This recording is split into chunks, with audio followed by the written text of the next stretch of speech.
સાંભળજો શું કહે છે.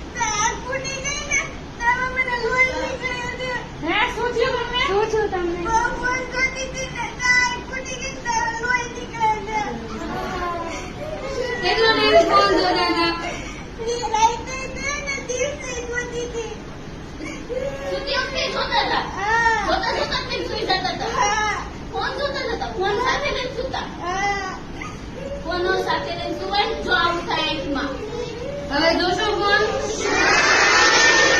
આપણે દવાખાને જવું છે.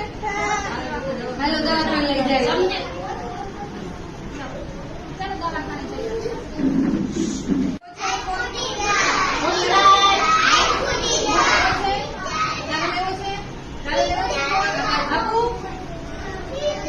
આપું